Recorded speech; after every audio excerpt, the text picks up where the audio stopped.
voulais qu'on parle ensemble de ces fameux critères d'évaluation de la ceinture noire. Et puis je voulais que tu nous parles un peu de toi, ton expérience, comment tu t'es entraîné. Puisque le premier critère d'évaluation, c'est la technique, j'ai une question à te poser par rapport à ça. Est-ce que tu peux nous raconter comment toi tu as appris le Krav Maga, comment tu travaillais au départ en Israël, comment se passaient les cours, quelles étaient vos méthodes d'entraînement, quels exercices tu pratiquais toi, à quel moment de la journée, est-ce que tu t'entraînais tous les jours, comment ça se passait, bref. Alors, bon, chacun est un petit peu différent. Moi, je sais que je me suis engouffré là-dedans complètement et j'étais prêt à le faire depuis toujours. C'est-à-dire que je pense que si à 4 ans on m'avait dit tiens, vas-y, fais quelque chose comme ça, ben j'aurais plongé avec la même volonté. Déjà, en fait, ce qui s'est passé, c'est que comme j'ai assisté, non pas au balbutiement, puisque le Krav Maga a commencé à être conçu dans les années 40, Ouais. mais j'en étais quand même à ses débuts, c'est-à-dire que dans le début des années 70, on n'était pas très loin on n'était pas très loin des prémices du Krav Maga. Oui. Et en tout cas, on en était au début de son essor technique. C'est-à-dire qu'on se cherchait encore. Mm-hmm.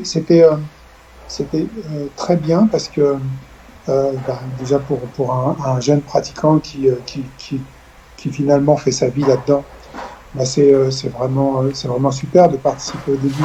Comme vous avez participé quasiment au début du Krav Maga en Europe. Oui. En tout cas, vous n'étiez pas très très loin du début. Et c'est toujours galvanisant. Mais il y avait beaucoup de choses à détailler et à construire. Notamment la technique qui n'était pas encore aboutie et également la partie entraînement. D'accord. Moi, comme vous savez, je fais beaucoup la distinction entre un cours et un entraînement. Bien sûr. L'entraînement, c'est la répétition de ce qu'on sait déjà pour le faire mieux et plus vite et plus fort. D'accord. Donc au départ, là-bas, on travaillait, pour parler vulgairement, comme des bourrins. C'est-à-dire que les combats souples, on ne savait pas ce que c'était. On travaillait dur. Il y avait souvent des gens qui se faisaient mal.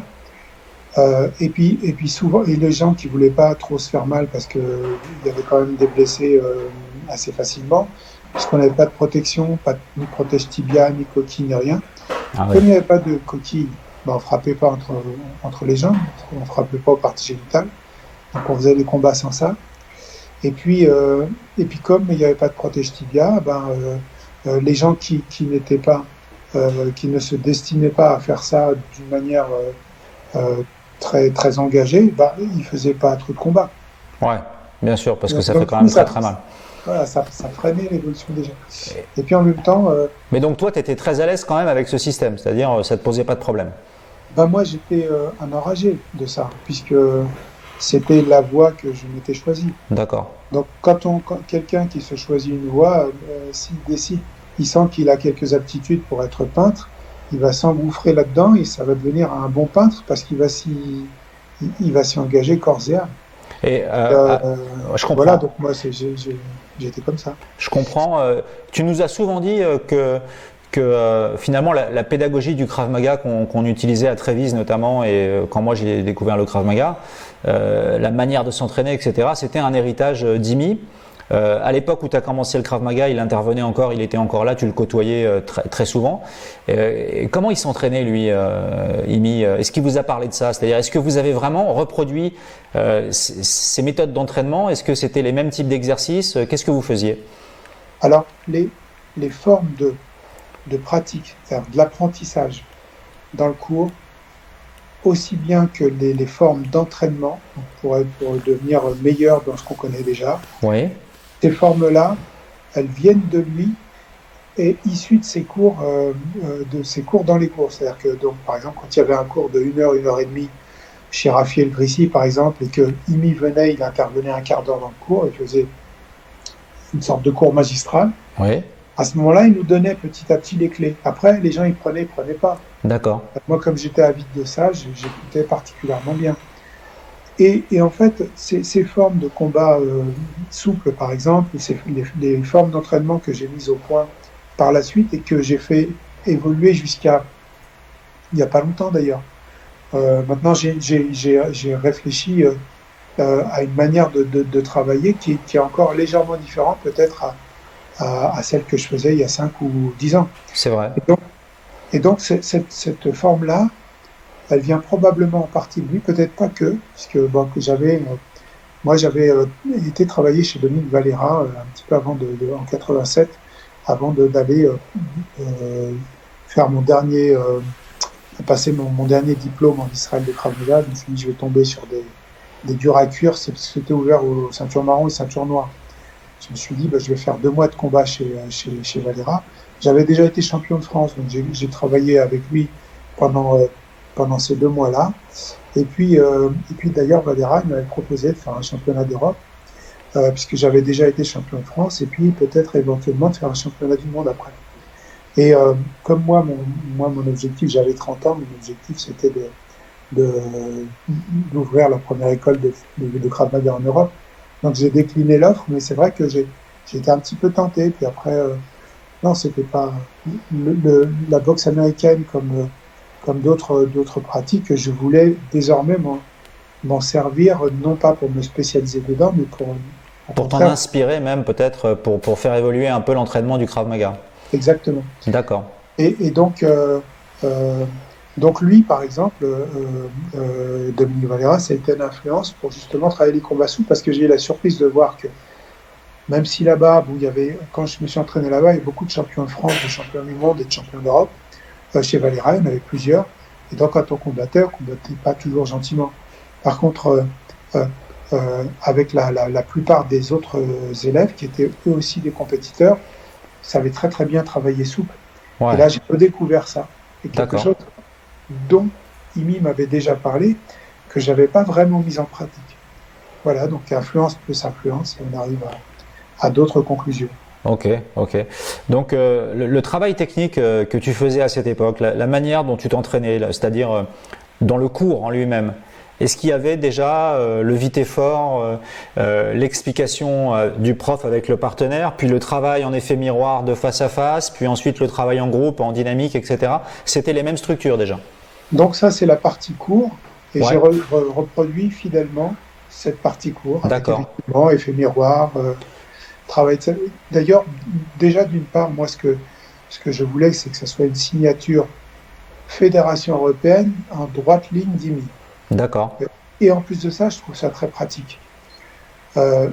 Non seulement très pratique pour l'élève qui apprend. Bon, un élève qui a fait de l'aérobic ou qui a fait du karaté, il va tout de suite remettre dans le bon sens. Ouais. On nous pose parfois les questions, c'est vrai. On dit mais monsieur, vous dites le bras droit, mais en fait c'est votre bras gauche. Le gars il pense, en fait, ça arrive parfois. Par contre, en général, la majorité, peut-être 60-70% des gens, eux, ils se posent pas la question. On donne une droite face à eux, ils donnent une gauche. Voilà, exactement. Et c'est très bien parce que ça permet au prof de savoir vraiment où se situe la droite, la gauche, la sienne et celle de son partenaire en face. Et ça permet aussi de travailler les deux. Puisqu'à un moment donné, puisqu'on parle de self-défense, on a mal à une jambe, la jambe avant, il faut changer de jambe et se trouver à l'aise, comme on fait en quatrième largue. Super. En garde inversée. En garde inversée, absolument. Quand toi tu t'entraînais personnellement, qu'est-ce que tu faisais exactement? Est-ce que tu peux nous parler un peu est-ce que tu t'entraînais tout seul hors du cours? Comment tu le faisais? Avec qui? Et qu'est-ce que tu faisais comme exercice? Alors la partie condition physique, je la pratiquais en dehors des cours. D'accord. Par contre, les combats et puis pendant des années les combats et puis les exercices à deux. Lorsque tout le monde travaillait, je m'arrangeais pour voir tout le monde et puis travailler un petit peu moi aussi quelques minutes ces exercices pour avoir les sensations de la distance. D'accord. Et aussi du contact quand je pouvais. Mais la partie condition physique, tout ce qui est, alors je fais toujours d'ailleurs pompe, abdos, traction, assouplissement, cardio. Le cardio, je fais essentiellement en shadowboxing. Parce que alors on a un peu trop reproduit ça, c'est-à-dire que maintenant chaque fois qu'on me voit, on me voit en shadowboxing, soit lentement, soit un peu plus vite. Mais ça n'est pas, c'est très loin d'être la majorité de notre travail. Mais c'est quand même un travail important, j'en ai parlé plusieurs fois. C'est vrai. Pour beaucoup de choses. Voilà. Et après, justement, il y a pas longtemps, j'ai eu par un gars très sympa qui m'a interviewé, qui est issu de la boxe pied-point. Il dit mais c'est pas de la self-défense parce qu'il me voit justement en shadowboxing dans une vidéo qui paraît encore là sur Facebook là parfois, qu'il a réalisé il y a quelques jours. Mais en fait, le shadowboxing, bien sûr que c'est de la self-défense. Qui pourra dire qu'un combat de kickboxing, c'est pas une partie importante de la self-défense? Bien sûr. Donc voilà, nous, on doit ouvrir cette self-défense de telle manière que si on n'a pas de gants, on n'est pas gêné, de telle manière que si le gars nous attaque sur le côté ou s'il ne se trompe pas derrière, on ne soit pas gêné. Donc le shadowboxing, c'est aussi une self-défense, puisque on doit pouvoir savoir se déplacer, on doit pouvoir jaillir vers l'avant, faire un pas vers l'arrière en frappant avec la gauche, faire un pas sur le côté, faire une esquive et remiser derrière. Ça, c'est indispensable qu'on sache le faire. Quand, par exemple, tu travaillais le 360, tu le travaillais pendant le cours, est-ce qu'il t'arrivait de le travailler hors du cours pour pouvoir faire plus de répétitions, pour pouvoir travailler plus longtemps, pour pouvoir vraiment intégrer le réflexe? Est-ce que tu as fait ce travail-là? Non, parce que je ne pense pas que ce soit nécessaire. Si tu le travailles régulièrement, comme tu donnes un cours, 2 cours, 3 cours ou 4 cours par semaine, et que tu le travailles régulièrement, ça suffit. Ouais, ça suffit. Après, il suffit, tu travailles régulièrement, ça suffit. Si en plus tu travailles des enchaînements qui sont pas forcément liés au 360 en dehors de tes cours, et que ça fait partie de ta mise en condition physique, en cardio par exemple, ça suffit. Va, c'est bon, ça suffit. D'accord, donc ça c'était ta méthode de travail. Un des critères de jugement, tu sais, aux examens de la ceinture noire, c'est la vitesse. J'aimerais beaucoup qu'on parle de ça. Est-ce que toi tu peux parler de la vitesse? Comment est-ce que tu as... Alors j'imagine qu'il y a une part naturelle parce que tu es très explosif et que c'est aussi dans ton physique, dans ta génétique, mais qu'est-ce que tu conseilles à nos élèves, à nous tous d'ailleurs, à moi le premier, pour améliorer notre vitesse? La partie physique, génétique, tout ça, à la bon dos. Hein. Moi je pense que tout ça c'est une question de travail. C'est comme on dit par exemple, si on prend par exemple un autiste, les autistes doués qui arrivent à faire des calculs pas possibles. Alors que en fait ils ont d'autres problèmes et du coup ils sont très très doués là-dedans, c'est des génies et ils arrivent, hop, il y a un film comme ça, il y a un paquet d'allumettes qui tombent par terre et puis le gars instantanément il sait combien il y en a, il regarde, paf, il a calculé. Mais c'est simple, ces gars-là qui sont des autistes et qui n'ont pas grand-chose à quoi se raccrocher, ils s'entraînent tout le temps, c'est-à-dire que comme il est fixé sur quelque chose, il s'entraîne tout le temps à compter, à calculer, à diviser, à multiplier ça. C'est tout. Hein. Comme on dit, qu'est-ce que tu veux dire par là? Parce que je te connais.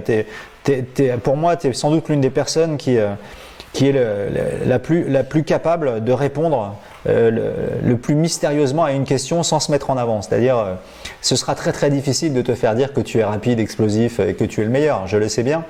Mais bon. Passons. Je développe. D'accord. En fait, on dit que le talent, sans le travail, c'est comme des espèces de petites manies. C'est-à-dire que le gars, il a des manies et puis de temps en temps, il sort ses petites manies et tout, mais ça va jamais très loin. C'est le boulot qui fait tout. Un champion d'athlétisme, il travaille. Marie-Josée Pérec, on disait c'était une surdouée, etc. Elle travaille 2 fois par jour, et le matin et l'après-midi. Et à la fin de son entraînement le matin, elle vomissait, et à la fin de son entraînement l'après-midi, elle vomissait ses tripes. Parce que c'était trop dur. Mais c'est ça qui l'a fait progresser. Donc, en gros, voilà, tu as ma réponse. Moi, en fait, ce qui se passe, c'est que il faut s'ajuster. Tu veux travailler ta vitesse, il faut s'ajuster. En général, quand un élève voit le prof, et c'est un petit peu comme ça que c'est fait, c'est la raison pour laquelle le prof le fait, quand il va vite, il donne envie à l'élève d'aller vite, c'est bien. Oui. Et l'élève, il va vite, mais il va vite pas de la meilleure des façons, parce que simplement, il ne s'est pas encore ajusté. D'accord. En général, ce qui se passe, on sait bien, c'est la crispation. C'est ça. Donc, quand on se crispe, bon, alors toi et puis les enseignants chevronnés, maintenant vous avez dépassé ce stade. Il n'y a plus normalement de crispation dans votre travail. Et après, tout dépend. Est-ce qu'on s'est engueulé avec sa femme le matin? Est-ce que ça a été... J'ai résolu le problème. J'ai plus de femme, j'ai plus d'enfants, j'ai plus rien. Comme ça, plus personne ne peut me stresser. Voilà. Et puis il y en a qui ont tout. Et en plus, le chien, il a 1 an, il a encore pissé dans le salon. Et donc du coup, le gars, il arrive au cours et à la partie entraînement du cours, il est un peu crispé.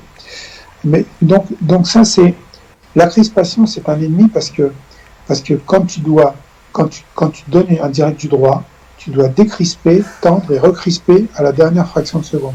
Ce qui veut dire que tu as 3 temps.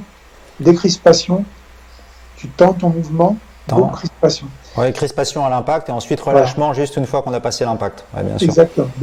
Mais si le relâchement, c'est bien pour enchaîner, soit une esquive, soit un enchaînement de coups.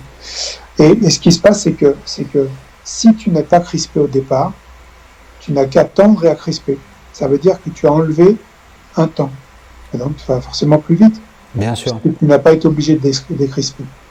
Donc ça, c'est physique, hein, c'est physiologique, on va dire. Mais donc, il faut vraiment conseiller aux gens de travailler doucement en étant le plus relâché possible, finalement. Quel est le conseil que tu donnes pour le relâchement, justement? Comment est-ce que toi, tu le travailles? Est-ce que c'est quelque chose de seulement mental ou est-ce que tu as des exercices spécifiques là-dessus?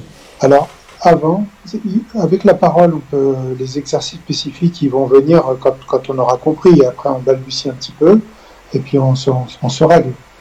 Maintenant, on va parler, si vous voulez bien, de l'effet pervers. Tu parlais d'un effet pervers. Il y a un effet pervers qui peut avoir lieu. C'est souvent les femmes, parce qu'elles sont plus perfectionnistes que nous. Dans les détails, elles sont plus précises. Mais par contre, du coup, elles vont faire les choses souvent mieux plus tôt, mais elles mettent pas assez de tension. Le relâchement dont je parle, c'est la bonne tension. La bonne tension, c'est pas une tension trop faible, parce que si on a une tension trop faible, on devient vulnérable. Donc ça aussi, c'est pas bon. Bien sûr. La bonne tension, c'est utiliser le muscle qu'il faut avec la tension ni trop ni trop peu. Et puis le muscle dont on n'a pas besoin, il ne faut pas l'utiliser. J'ai souvent cité l'exemple de Carl Lewis. Bien sûr, je t'ai piqué l'idée, j'en parle souvent dans mes cours, c'est vrai. Voilà, donc qui était le maître du genre, puisqu'il était capable, lui, quand il levait une jambe, la jambe qu'il levait pour sprinter, elle n'avait pas besoin que le mollet soit tendu, le mollet était décontracté. Oui, je me rappelle, tu nous disais, regardez les courses, on le voit au ralenti et on voit à quel point certaines parties de son corps sont totalement relâchées et d'autres s'accentuent. Pareil, les joues, il n'y a pas que lui, mais il y a beaucoup de sprinteurs qui ont les joues complètement décontractées parce que justement, ça leur sert à la décrispation, ils n'ont pas besoin de ces muscles à ce moment-là. Et donc, ils peuvent respirer mieux. Alors, il y a j'ai vu un documentaire, un très bon documentaire il y a quelques années, sur la 5 ou sur Arte, je ne me rappelle plus, qui expliquait justement le phénomène de la vitesse. Et en fait, il met des mots sur ce qu'on ressent. Et à ce moment-là, on se dit, mais bon sang, il a raison. Ce gars-là, c'était une équipe de scientifiques. Et il y avait donc un coureur, et deux coureurs. J'ai oublié le nom du premier. Le premier était champion du monde. Le deuxième était champion du monde en salle et champion du monde il était meilleur dans les entraînements. Donc, mais par contre, à chaque fois qu'il y avait une grande compétition dans un milieu ouvert, donc les compétitions les plus regardées, il arrivait toujours deuxième. Et il s'appelait Asafa Powell. Et ce gars-là, en fait, je vous épargne tout le documentaire, mais au bout du compte, il voulait trop aller vite. C'est-à-dire que lui, sa cervelle lui disait « Maintenant, mon bonhomme, tu vas courir très vite, le plus vite possible. » Et ça le freinait. Alors, la conclusion de ce documentaire, c'est que la vitesse ne vient pas du cerveau, en fait. C'est pas notre cerveau qui décide d'aller vite. C'est la vitesse, c'est notre moelle épinière, ça passe par une autre intelligence. C'est la moelle épinière qui va décider de notre vitesse. Donc, on va pas se dire « je vais vite », on va aller vite tout simplement. C'est-à-dire que je suis là, on va dire que c'est la partie, quelqu'un va dire c'est la partie reptilienne, animale, et ça, c'est des conneries, ça.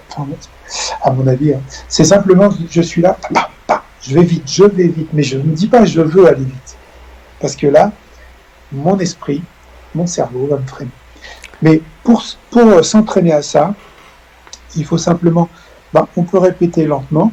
Quand on voit que le mouvement est bon, on va un petit peu plus vite et on fait tout ça sans force. Au bout d'un moment, quand on fait vite, on fait, par exemple, je fais droite, gauche, crochet, droite, gauche, crochet, droite, gauche, crochet, et à la fin, je vais je vais droite, gauche, crochet, je vérifie le poids du corps et tout le bazar, et après seulement, je décide de mettre, à l'instant donné, je décide de mettre la petite tension. La petite tension, oui, je comprends. Au moment du choc. D'accord. Et tous les mouvements comme ça. Et voilà, hein, c'est pas plus compliqué. Un autre paramètre qui est vraiment très observé dans les examens et qui n'est pas toujours facile à vivre pour nous pratiquants, c'est le contrôle. On en parle souvent, c'est-à-dire être bien capable de gérer, voilà, de ne pas toucher le partenaire, de ne pas lui faire mal quand on nous demande d'aller à pleine vitesse, de ne pas frapper trop fort dans la coquille, etc. Qu'est-ce que tu préconises pour ça, toi ? Le contrôle, à mon avis, il faut juste le travailler. Il faut le travailler sérieusement avant l'examen. Et puis, une fois qu'on a bien compris qu'en pliant les coudes et en pliant le genou et en arrivant à bonne distance, à mon avis, ça n'est qu'une affaire de répétition et de respect de son partenaire. Donc vraiment le travailler des répétitions au maximum des drills, quoi. Ça, c'est quelque chose que vous faisiez déjà en Israël quand tu as commencé. Vous aviez ce travail de répétition pendant les cours? Beaucoup moins, mais on l'avait. J'ai plus insisté là-dessus par la suite, mais on l'avait. Après, on tombe. Ça dépend aussi sur quel partenaire on tombe. Il y a un partenaire qui dit, par exemple, il dit, voilà, on a travaillé ça une fois, deux fois, on passe à l'exercice suivant parce qu'on veut que on va apprendre aussi l'exercice suivant. Puis après, tiens, on a fini tout le grade. Allez, on passe au grade suivant. Le grade suivant, il sera d'autant mieux appris qu'on aura beaucoup répété ce qu'on doit apprendre à la ceinture jaune. Hein. C'est quand on voit un boxeur, par exemple, il a, pareil, j'en parle souvent, gauche-droite, crochet, uppercut. Donc gauche-droite, crochet, uppercut direct, c'est tout ce qu'il a. Et il lui faut 10 ans pour arriver à son meilleur niveau. Simplement en faisant ça. Donc nous, on veut travailler et apprendre et passer aux étapes suivantes sans avoir atteint notre meilleur très très loin de notre meilleur niveau de la ceinture jaune. Et voilà. Alors c'est très intéressant que tu parles de ça parce que ça me fait penser à quelque chose. C'est vrai que dans nos cours on le dit parfois à nos élèves. Effectivement, alors c'est pas une critique par rapport au système des passages de grade, mais c'est vrai que c'est parfois la principale source de motivation de nos élèves, c'est-à-dire ils viennent pour passer des ceintures et puis une fois qu'ils ont terminé une ceinture, ils s'attellent, comme tu viens de l'expliquer, à la suivante, mais sans forcément revenir suffisamment sur le travail des bases, celui de revenir sans arrêt à retravailler son coup de pied direct entre les jambes, retravailler son déplacement en avançant, retravailler, parce qu'effectivement c'est lorsqu'on maîtrise ça et seulement que peut-être les choses qui sont pas forcément plus compliquées mais qui demandent des enchaînements de temps un peu plus longs, on va mieux les faire parce qu'on aura justement les micro-fragments qui seront beaucoup plus performants. Tu valides ça? C'est-à-dire toi tu te rends compte de ça? Oui, bien sûr.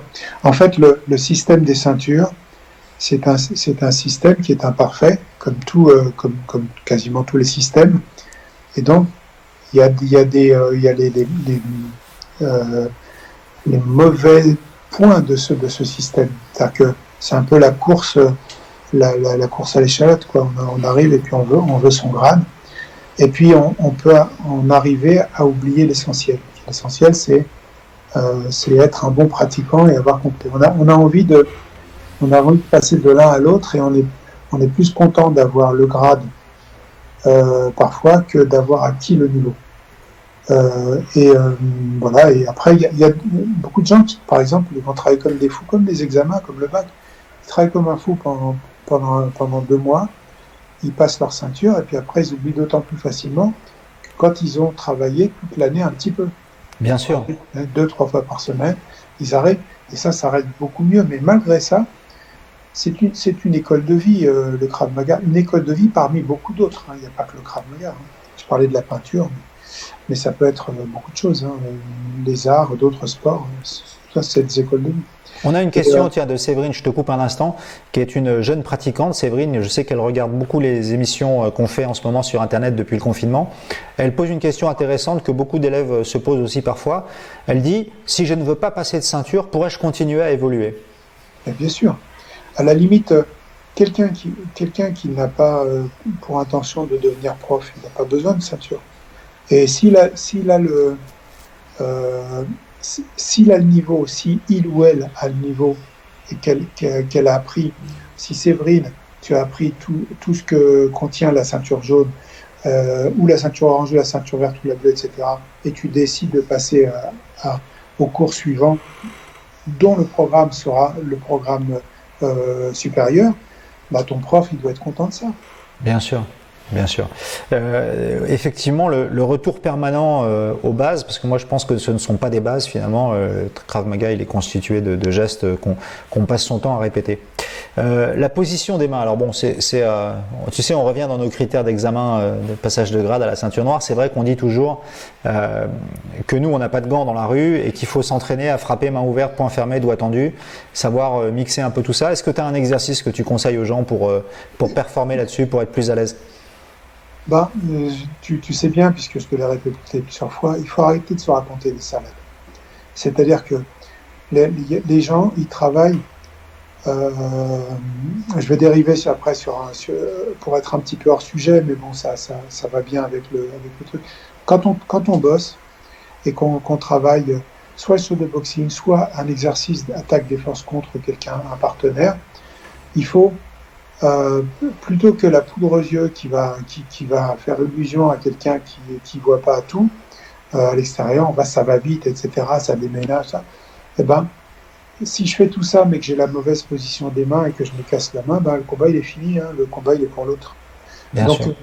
Donc moi, je préfère, par exemple, faire une gauche-droite avec les mains bien placées que toute une série avec les pieds mal positionnés, par exemple les orteils pas retroussés dans la chaussure au moment où je frappe en direct, ou alors les mains mal positionnées quand je frappe et que c'est sur un front que je cogne.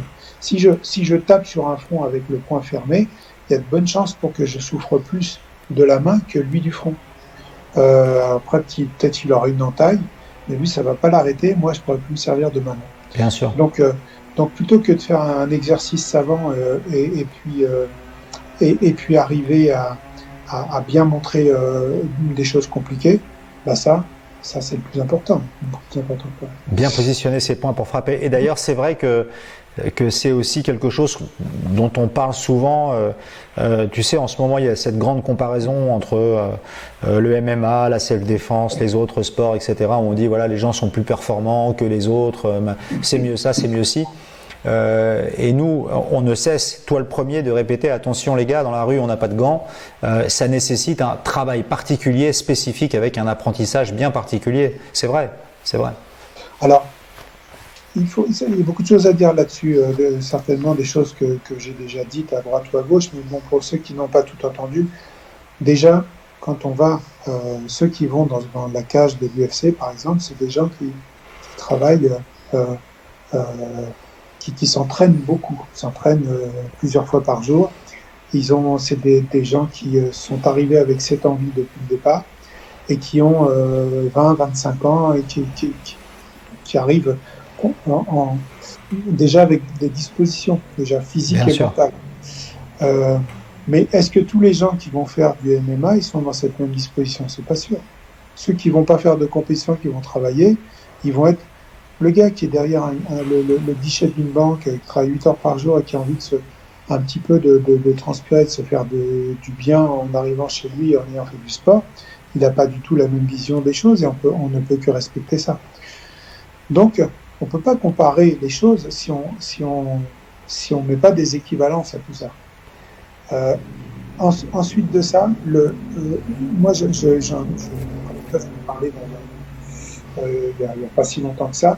Si on prend quelqu'un qui est super, deux gars, on prend deux clones, 1m85, 100 kg de muscle tous les deux, motivés pareil, le même courage, le même mental, etc. On entraîne un au MMA, on entraîne l'autre au Krav Maga. Les deux arrivent, s'affrontent dans les règles du MMA, c'est le pratiquant des MMA qui va gagner. Dans les règles du Krav Maga, c'est-à-dire hors règle, c'est le pratiquant du Krav Maga qui va gagner. Parce qu'il aura les mêmes aptitudes physiques et mentales, les mêmes vitesses, la même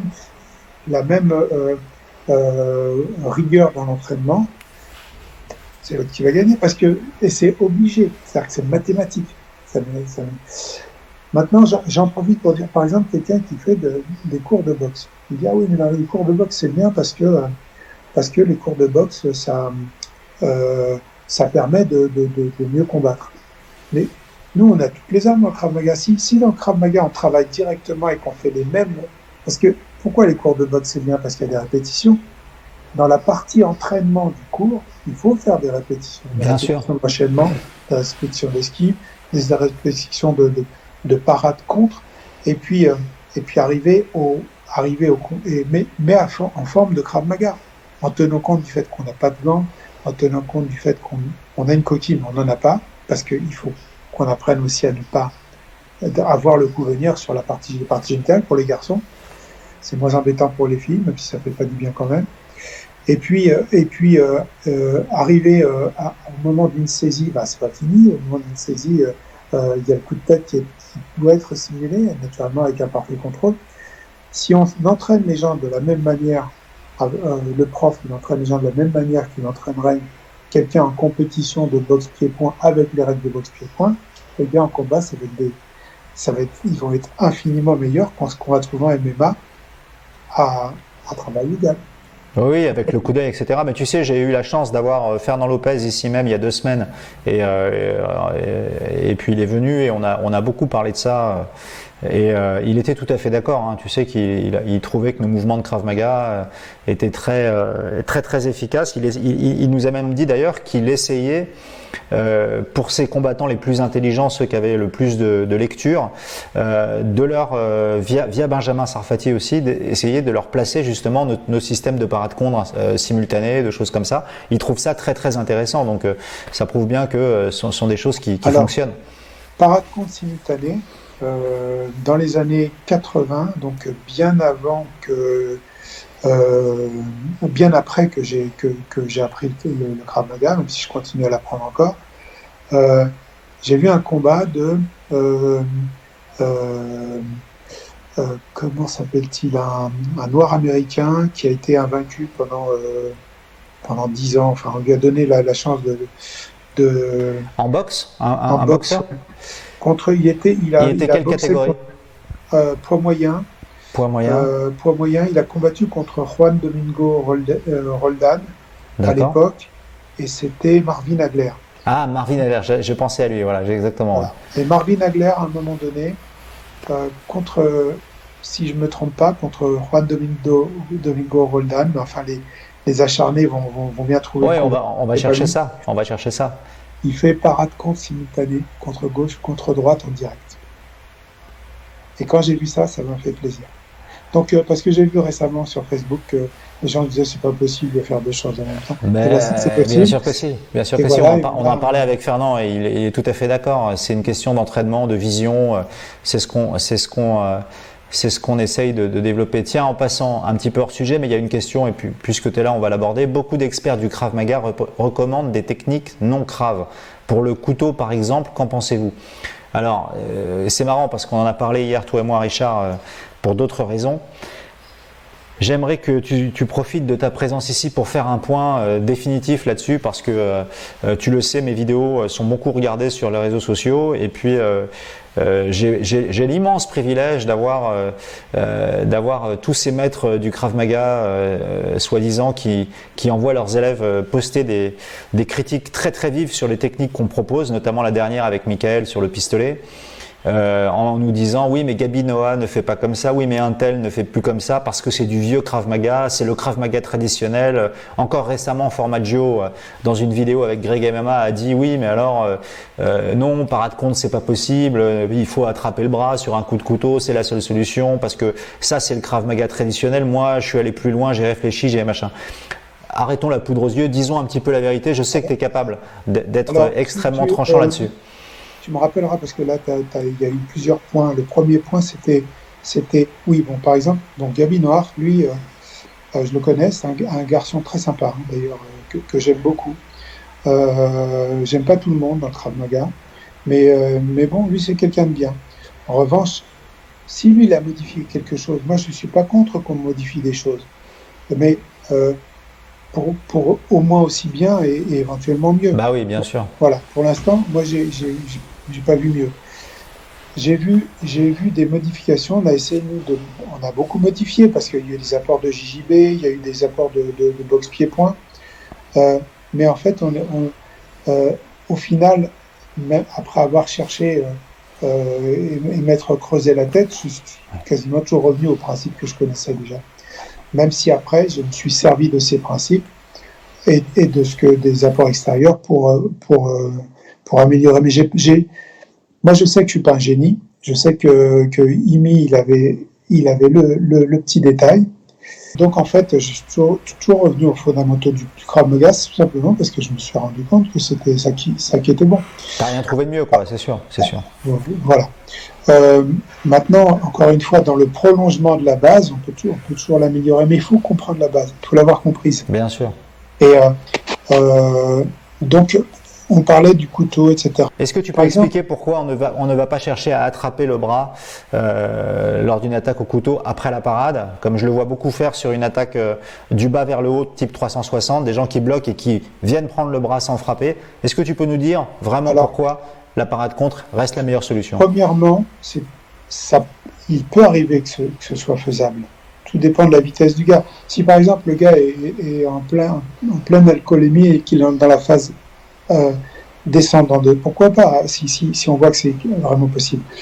Je le déconseille cependant, dans la majorité des cas, si le gars est vraiment à fond, à ce moment-là, non.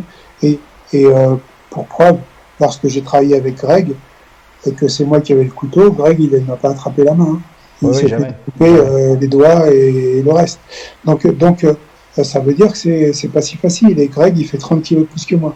Pardonne-moi, mais parce que moi aussi j'ai beaucoup réfléchi sur la question et je pense qu'il y a aussi quelque chose que les gens peuvent comprendre.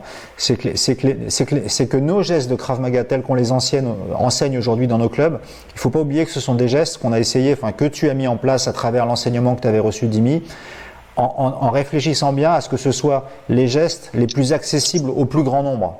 Et c'est-à-dire que effectivement, il est évident que Greg MMA, il peut tout à fait attraper le bras d'un mec qui fait toi il n'a pas réussi, bon c'est toi, mais imaginons un agresseur lambda, etc. Oui, effectivement, comme il est costaud, il est en forme, il fait 1m90, 100 kg de muscle, il va lui attraper le bras, il sera non, je suis pas d'accord. Je ne suis pas d'accord. Je sais, mais laisse-moi terminer mon raisonnement. Mais il ne faut pas oublier que si un jour on est agressé par un mec qui fait 40 kilos de plus que nous, furieux, qu'on ait une femme de 60 kilos etc. et qu'on a appris, bah oui, il faut aller lui attraper le bras, c'est absolument incroyable de conseiller ça aux gens. C'est pas le bon système. On se retrouve dans un combat au corps à corps avec une personne qui a un couteau dans la main et qui est beaucoup plus fort que nous. Donc il faut jamais oublier que notre intérêt à nous, c'est peut-être plutôt, et tu me corrigeras si je me trompe, de rester à distance, de gagner de la distance et d'essayer de frapper le plus possible pour créer des dommages les plus forts possibles à l'agresseur. Enfin, je sais pas. Dis-moi. Alors, c'est encore plus vrai avec cet exemple. Mais quelqu'un qui pèse 60 kilos et qui a décidé de piquer et de retirer à chaque fois, comme on pourrait le faire en analogie avec l'escrime, hein, c'est le même principe. Bah, même s'il fait 60 kilos et que l'autre en fait 40 de plus, bah, ça sera la même chose. À partir du moment où il y a un couteau très affûté qui pique à chaque fois, c'est pas intéressant d'aller le chercher. Bah, encore une fois, s'il est lent, etc. Tu parlais d'Alain Formaggio. Alors, Alain Formaggio, à un moment donné, quand moi j'étais responsable du Krav Maga à la Fédération de Karaté, il a souhaité passer le troisième dan. Moi, je lui ai donné la possibilité de le faire. Et il est venu à la maison pour travailler tout ça. Il n'a pas bossé. C'est-à-dire qu'il a travaillé une journée pour que je lui explique. Et pour moi, ne pas être le seul à présenter les gens de la Fédération européenne, je me suis dit on va le faire bosser. Ensuite, il a passé le troisième dan sous mon contrôle. Malheureusement, il ne l'a pas eu parce qu'il n'a pas travaillé. Ce qui s'est passé, c'est qu'après, quand on est parti, ils ont promu d'autres personnes que moi.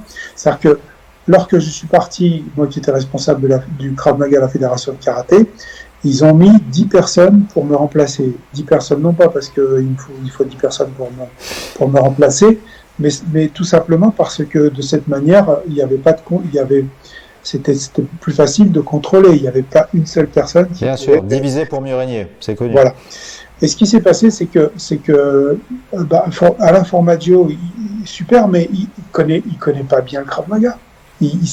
C'est pas un bon pratiquant de Krav Maga. Aujourd'hui, il a les dames qu'il a, je sais pas, 6e ou 15e dan, peu importe. À l'intérieur de la fédération de karaté, ils peuvent donner les grades qu'ils veulent. C'est normal, c'est leur fédération. Mais ça n'est pas représentatif de son niveau et du niveau de beaucoup d'entre eux. Alors je le dis, il va peut-être regarder la Fédé, il peut m'appeler s'il veut. Moi, j'ai rien contre le bonhomme, qui est d'ailleurs assez sympathique, mais il connaît pas bien le Krav Maga. Et alors, à partir du moment où on n'a pas les bonnes bases, comment est-ce qu'on peut améliorer une discipline puisqu'on la connaît pas? Voilà, en gros, vous avez... je suis désolé pour les élèves de Alain Formaggio, qui croient peut-être que c'est le cas, mais c'est très difficile de savoir que son prof n'a pas les bases. Parce qu'ils sont certainement de bonne foi et ils le pensent vraiment.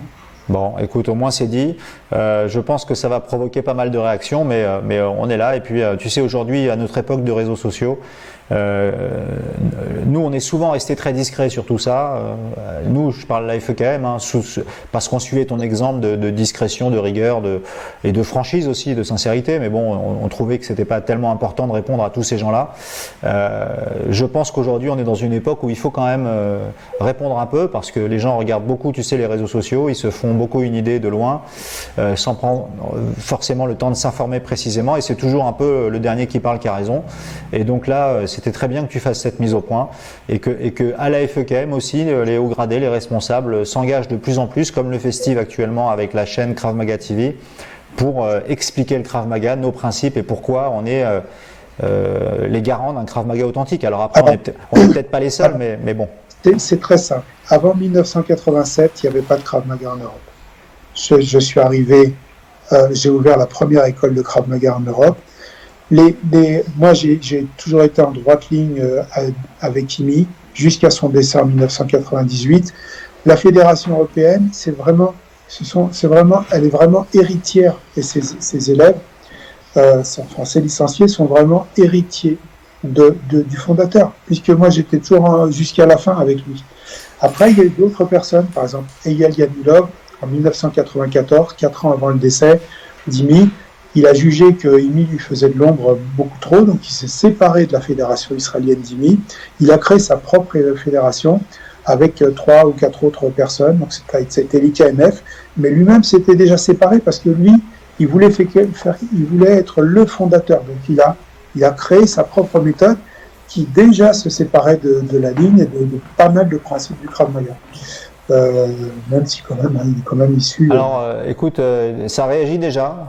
Il y a Franck Peretti, que je ne connais pas, mais qui est le bienvenu, qui nous dit: c'est étonnant car Alain Formaggio a passé sa ceinture noire expert 1 avec Eyal Yanilov, sauf erreur. Et le passage de l'expert 1 est long, entre 10h et 11h de travail avec Eyal Yanilov. Bon, écoute. Entre 10h et 11h de travail pour quelqu'un qui n'a pas tellement pratiqué avant, même s'il a fait quelques stages à droite et à gauche, en comparaison de quelqu'un qui a pratiqué pendant 6 ans, 3 fois par semaine, c'est pas grand-chose.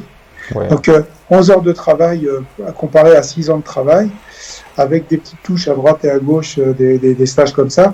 Et Eyal Yanilov, il a créé une fédération. Enfin, maintenant, il s'est séparé parce qu'il s'est disputé avec ses gars il y a quelques années. Il a créé Krav Maga Global.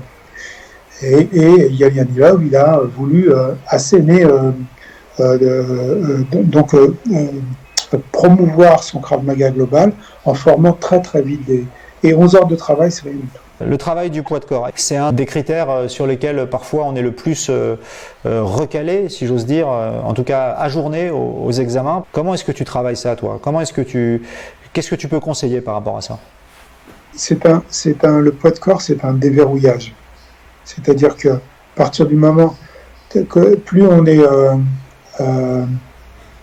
justement, plus on est verrouillé, et moins on va avoir tendance à le mettre.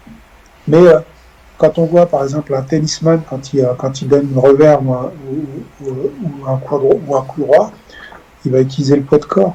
Quand on voit un golfeur, bien sûr. Il va tout le corps va partir dans le mouvement. Et plutôt que de penser à simplement au geste, il faut penser à tout ce que ça implique. Le corps, il doit participer dans son ensemble. Au travail qui lui est donné.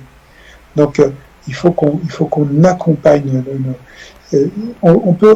Ça peut aller très loin. C'est-à-dire on peut rejoindre la philosophie des arts martiaux orientaux de cette manière. Quand on tire à l'arc, on voit la cible et on ne pense même plus à son geste au bout d'un moment quand on a l'habitude de tirer à l'arc. Quand un tennisman, quand il maîtrise bien son geste, il voit la balle, il voit le mouvement, il projette déjà son mouvement, il voit déjà où la balle va aller. Il n'y pense même pas. Bien sûr. Donc, mais de toute façon. Et comment accéder à ce déverrouillage alors ? Est-ce que tu as quelque chose ? Donne-nous tes secrets, Richard. Tu es là pour ça, pour une fois que je te tiens là. Arrête de répondre, parce que je te connais, tu es un filou. Moi, je veux du concret, je veux que tu m'aides, je veux que tu me donnes des exercices. Dis-moi le poids de corps, comment je fais ? Le secret, tu l'as. C'est-à-dire que je les délivre, les secrets. Ouais. C'est-à-dire que c'est l'intention. Quand tu vois, par exemple, quelqu'un qui est animé par la volonté de devenir un champion sur un ring, il va pas y penser qu'à l'entraînement. D'abord, il apprend, donc il va dans un cours, il apprend gauche-droite, etc. Ensuite de ça, il s'entraîne, il va s'entraîner donc c'est 2 fois par jour. En plus, il fait son footing à 5h, 6h du matin, comme c'est classiquement fait. Et après, le soir, il rêve de ça. Le soir, il ne pense qu'à ça. Et le matin, il a déjà l'esprit obsédé par ça. C'est comme dans les affaires. Un homme d'affaires qui réussit, s'il n'est pas obsédé, il réussit pas. Impliqué à 400% dans ce qu'il fait, et oui, je comprends ce que tu veux dire. C'est la réflexion, c'est bien avant, c'est pas bien pendant. C'est-à-dire que si je commence à réfléchir pendant un combat, je vais m'en prendre plein la tête. Pendant le combat, on a un neurone. C'est-à-dire que c'est tout le reste qui s'est emparé de notre gestuelle. Nous, on s'est assuré de maîtriser nos émotions. C'est un travail très important. Mais avant, on a beaucoup réfléchi, on s'est vu comme ça, c'est un nom scientifique, ça, c'est la visualisation. La visualisation, bien sûr. Et de cette manière, on progresse. La distance, qu'est-ce que tu peux dire là-dessus ? Est-ce que tu peux nous parler un peu de la distance dans la self-défense, dans le Krav Maga ? Alors bon, on a déjà parlé de ça, pas de la distance, mais du fait que si on n'est pas un bon ceinture jaune, on ne peut pas être un bon ceinture noire.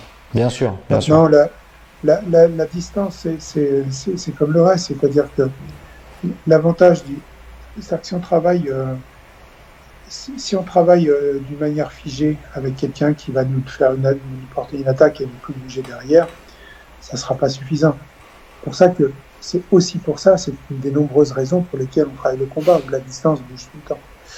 Après, rien n'empêche, dans les exercices dynamiques qu'un prof fait, donc il alterne entre statique et dynamique, et dans les exercices de révision avec la condition physique, où justement on fait par exemple, ne serait-ce que même avec les saisies, quelqu'un travaille long, et puis à un moment donné, il travaille court et il saisit, et l'autre qu'est-ce qu'il fait ? Voilà, à courte distance.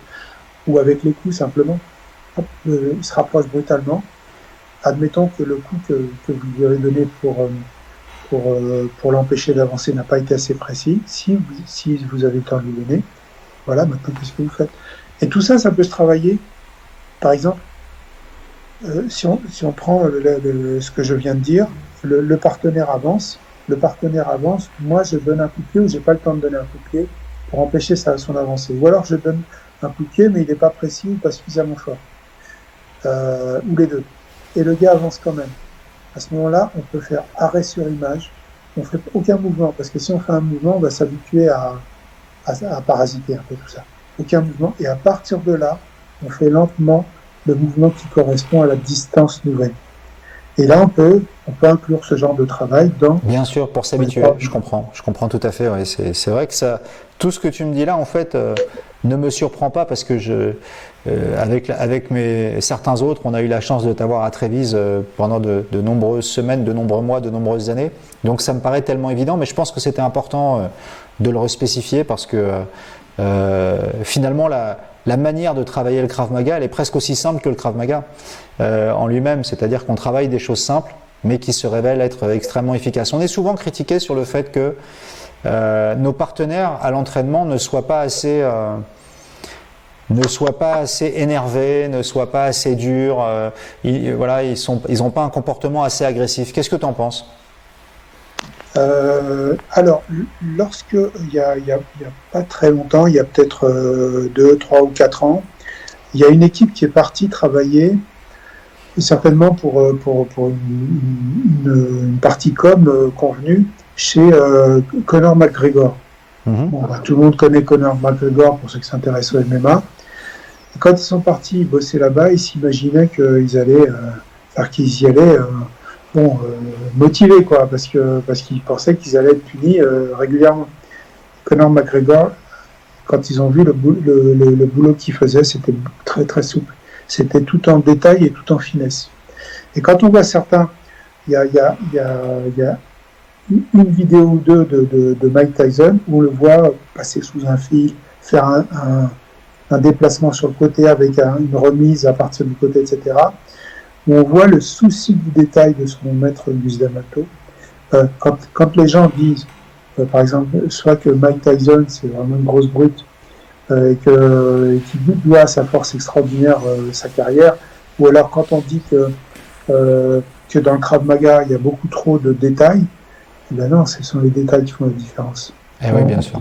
On va travailler, plus on travaille précis, plus on travaille le détail, plus on est juste, plus on arrête de faire ce qu'il ne faut pas, plus le temps mort diminue, et plus on est performant, c'est tout. C'est le détail qui va permettre à une femme de 60 kilos ou moins peut-être de sortir d'une certaine situation. Peut-être qu'elle aura travaillé des dizaines de techniques, et c'est une seule technique et un seul déplacement d'un shadow, par exemple, qui va la sortir de la situation pour pouvoir mettre les doigts dans les yeux ou dans la gorge et partir en bonne santé. Très beau message. Bien sûr, je suis complètement d'accord avec toi. Il y a aussi peu de gens qui comprennent pourquoi, ou en tout cas beaucoup de gens qui nous critiquent à tort ou à raison, sur notre travail depuis la position neutre. Moi, je l'ai souvent vu dans mes vidéos que je postais sur les réseaux sociaux sur les menaces avec les armes, où j'ai des critiques de gens qui me disent « Oui, mais alors, non, parce que moi, j'aurais monté mes mains devant d'abord, etc. etc. » Est-ce que tu peux nous réexpliquer pourquoi il est très important de travailler dans cette position neutre, sans appel, en ayant tous ces paramètres-là qui appartiennent? À chaque fois quand j'étais dans la sécurité, à chaque fois que j'ai vu quelqu'un qui avait décidé d'en découdre plus ou moins, parce que c'est souvent des questions de posture, avec moi, et que le gars se mettait en garde, donc des fois c'était pour m'impressionner qu'il se mettait en garde. Chaque fois qu'il se mettait en garde, il se prenait une baffe dans la tête. Ah oui. Voilà. Il se mettait en garde, hop, garde, baffe. Parce que c'était un signal. Parce que toi, tu le voyais venir, bien évidemment. Le gars, il se met en garde, il a un temps pour se mettre. Pourquoi il ne frappe pas directement? Bien sûr. Non, mais ça paraît tellement évident. Et il y a peu de gens qui il faut réfléchissent savoir, à ça. Moi, je suis assis ici, donc il faut que je parte directement s'il est là-bas. Il faut que je parte directement s'il est là-bas. Je ne vais pas me mettre en garde. Si je mets mes mains ici, je mets mes mains ici, ok, je ne suis pas vulnérable pour autant. Et en attendant, j'ai fait un mouvement pour rien. Ouais. Au lieu de faire mettre mes mains ici, pourquoi je ne donne pas un coup de pied directement aux parties génitales ou ailleurs? Bien sûr, c'est évident. C'est évident. Puisqu'on lève les mains, on passe à l'action. Si je suis attaqué au couteau, et que le partenaire a moins d'un mètre, j'ai pas le temps de me mettre en garde. Le temps que je me mette en garde, il me pique une fois, il enchaîne déjà le deuxième. Non, mais c'est tout à fait vrai. Non, mais c'est pour ça aussi. Alors, ce qui est bien, c'est que nous, on a tendance parfois à répondre sur les réseaux sociaux, mais notre réponse n'aura jamais la même valeur que celle que tu donnes toi aujourd'hui devant tout le monde, parce parce que c'est toi, Richard, tu comprends bien. Je voulais qu'on parle de ton entraînement physique, voilà, parce que aujourd'hui, c'est de toi qu'on parle. Tu parlais tout à l'heure de ta mise en condition physique, du travail que tu faisais. Est-ce que tu peux nous dire un peu ce que tu fais comme travail de mise en condition physique, toi Bah, moi, tu sais, je fais toujours pareil. C'est-à-dire que je fais des pompes. Je fais ce que je montrais au stage d'hiver. Je fais des pompes. Je fais 450 abdos. Je fais 230 pompes, mais par série. De 70, 50, 40, 30 mains fermées, 20 mains fermées, 20 le long du corps. Je fais 62 tractions, je fais par 10, et puis enfin, j'en rajoute, il y a une où j'en fais 12 pour essayer de forcer un peu. Je fais les assouplissements, enfin des étirements. Et tu fais ça tous les jours? Non, je fais le cardio, c'est essentiellement shadowboxing, mais je cours un petit peu aussi maintenant. Ça m'échauffe un peu avant le cardio, le vrai cardio qui sera le shadowboxing. Et puis, je marche beaucoup. Il n'y a pas besoin. Tu vois, tu as souvent parlé de secrets dans cette émission, mais il n'y a pas tellement de secrets. Non, moi je parle pas de secrets. Moi j'ai envie de savoir. Justement, en fait, moi ce qui me plaît beaucoup. Mais tu sais bien, Richard, comment ça se passe. Tu sais bien que tu es un personnage très impressionnant, tu es une légende. Je suis désolé si tu n'es pas d'accord avec ça, mais c'est une vérité. Aujourd'hui, quand on parle de Richard Douillet, nos élèves qui débutent, ils nous regardent avec des grands yeux comme ça, parce que tu représentes énormément. Et donc forcément, les gens se posent des questions. Il ne s'agit pas de dire c'est secret, c'est exclusif, c'est machin, c'est de dire voilà ce que tu fais vraiment. Donc si tu dis aux gens... parce qu'ils te voient avec ton physique incroyable, ton explosivité, ta souplesse, et tout le monde se dit mais comment il fait pour être comme ça, encore à son âge aujourd'hui. Et donc c'est très bien que tu dises voilà, moi je fais un peu de traction, un peu de pompe, 450 abdos, et puis je cours, et puis voilà, ça suffit. Bon écoute, c'est très bien. Alors, pour résumer, plutôt que de faire 11 heures de stage une fois et puis puis de rester des fois un mois sans rien faire, moi je fais un peu presque tous les jours. Oui, c'est la meilleure recette. C'est tout. Puis j'y pense encore. Ça me plaît d'y penser. Ça me plaît de trouver des petites combines. Et puis c'est très agréable. Donc, puis en plus, c'est agréable quand tu verras, puisque toi aussi tu pratiques et que beaucoup de nos anciens pratiquent aussi presque tous les jours. Bien sûr. Quand tu as 60 ans, que tu peux piquer un sprint. Quand tu as 64 ans et que tu peux monter en courant les escaliers, c'est super sympa, tu te sens léger, tu te sens libre en fait, c'est une sensation de liberté. Oui, c'est vrai. Eh ben écoute, est-ce que c'est aussi quelque chose qui est associé à une hygiène de vie particulière au niveau alimentaire ou des choses comme ça, juste puisque j'y pense à l'instant? Je pense que oui, finalement oui, pendant longtemps non, mais avec le temps j'ai moins de fringales. J'ai moins les fringales d'avant. Je pense aussi que mon entraînement à moi, avec les années, il est moins intense. Je fais la même chose, mais certainement c'est moins intense. Donc du coup, j'ai besoin de moins de calories. Donc j'absorbe moins de sucre, etc. Mais je pense que le Krav Maga pour les gens comme nous, c'est encore une fois, pareil, je l'ai dit quelques fois, c'est the way of life. Bien sûr, je suis tout à fait d'accord avec toi. C'est un chemin de vie et on associe un peu toute notre vie à ça et ça nous apporte beaucoup plus que ce qu'on donne nous. Ouais, c'est tout à fait juste. Écoute, voilà, j'ai abordé tous les sujets que je voulais aborder avec toi. Je vais te laisser la conclusion de cet entretien. Le moment est spécial, on traverse une crise importante. Est-ce que tu veux en parler un petit peu? Alors déjà, plus que jamais, maintenant, avec les problèmes qu'on rencontre avec cette pandémie, les réseaux sociaux sont mis en avant. Et c'est embêtant parce que les bienfaits des réseaux sociaux sont largement contrebalancés par les méfaits. Et de plus en plus, avant, donc il y avait une personne qui était un petit peu au courant, qui avait bossé pendant 40 ou 50 ans sur un sujet, il savait de quoi il parlait. Cette personne-là n'est pas forcément plus écoutée que quelqu'un qui, tout à coup, comme ça, donne son avis à l'emporte-pièce sans avoir creusé la question. Donc, le travail des générations qui viennent maintenant, c'est de réapprendre, malgré les sollicitations que vous avez, malgré l'envie qu'on a tous de juger rapidement, c'est de réapprendre à creuser les questions. Est-ce que ce que j'ai tendance à penser maintenant rapidement, est-ce que c'est la vérité? Est-ce que je ne dois pas chercher un petit peu plus? Et c'est d'autant plus facile qu'on a Internet. Cherchez un peu, renseignez-vous sur la vérité. On voit on dit n'importe quoi, tant sur les vaccins que sur le rôle de Macron, que sur le rôle de...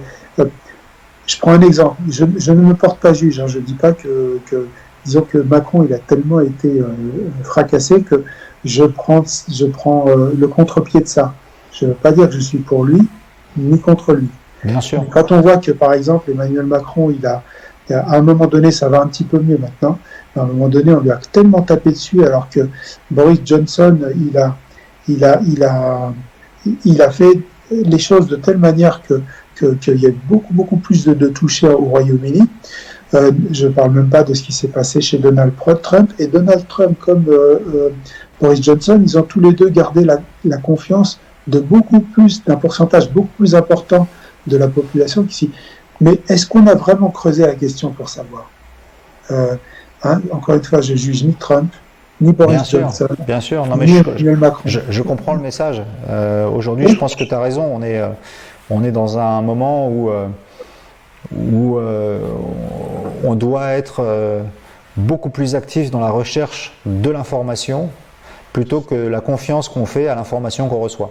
Voilà. Je suis tout à fait d'accord avec toi. D'une part, l'information, il ne faut pas la prendre, il faut rien prendre pour argent comptant. Il faut creuser un petit peu, y compris ce qu'on nous dit à la télévision. D'autre part, quand quelqu'un nous assure comme ça, enfin tous ces complotistes, ça c'est assez facile à voir. Donc nous on a des pulsions, c'est-à-dire qu'on agit.